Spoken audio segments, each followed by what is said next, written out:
when you're 18, 19, 20, you don't know what you want to do for the rest of your life. Yeah. You want to, go around, fiddle around in different industries to see what your interest lies, and then you can sort of specialize over time. So you don't want to make a mistake where you sort of choose a subject and then realize you have absolutely no interest. Yeah. So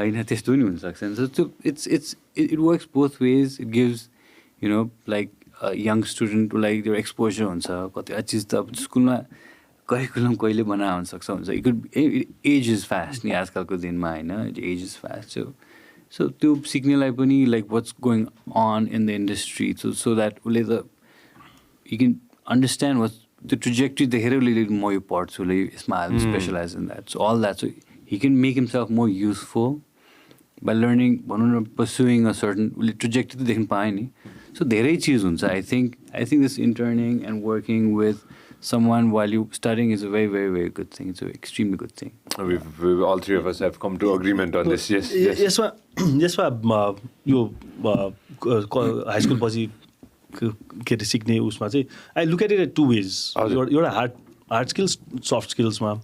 And hard skills, the technical knowledge that you need to do your job. अब CA गर्ने भने accounts पढ्नु पर्यो, engineer बन्यो भने chemistry finance पढ्नु पर्यो. त्यो hard skills भयो. त्यो अब you things are changing but slowly. I'm still a believer that you still probably need to go to school and college, and it won't change in our lifetime.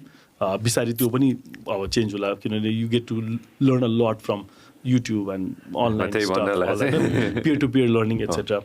But what Karvika talked about, soft skills, a lot of these employees, Nepalma pani, you would have felt this as employers yourselves. I've seen this, and your studies are is even students that come from really good schools, business schools, graduate schools, they're not employment ready. They're not ready to go into the world to काम गर्नलाई industry मा काम गर्नलाई हैन. So that's where the soft skills comes in. So how do you develop that? I think school may different activities, different what we teach and त्यसमा I think, and some schools even in Nepal they're trying to go beyond just the curriculum that the government prescribes to try and inculcate this.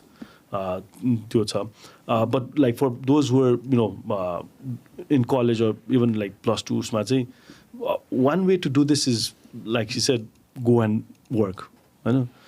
When you're young, you can do internships and you get paid just for your lunch or travel fees. That should be more than enough, as long as you have someone taking care of your lodging, footing, or go work in Nepalma coffee shop ma काम गर्नु आजकल चाहिँ छ students going to work in a coffee shop or working फेरि नेपालमा part time काम गर्ने is पुरानै चिज हो किन हाम्रो कलेज त बिहान 10-11 बजे दिन्छ हैन 9:30 बिहान फेरि 6 बजे सुरु हुन्छ 9:30 बजे कलेज सिधै you go and work, and people have been doing that for a long time.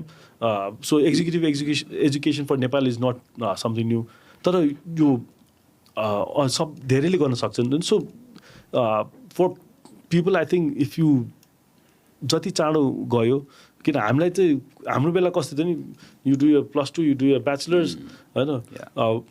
I worked for a couple of years before doing my master's, but most of my friends would have finished master's and then gone to the काममा जाँदाखेरि मलाई when I did my master's, even after 2 years of working, it felt different because there were people who had worked for like 5-6 years and had seen so many different things.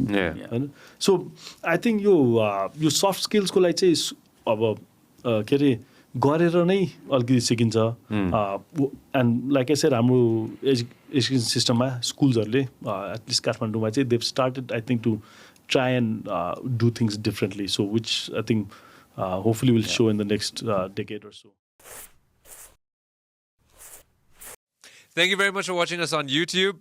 Make sure that you also listen to us on Spotify.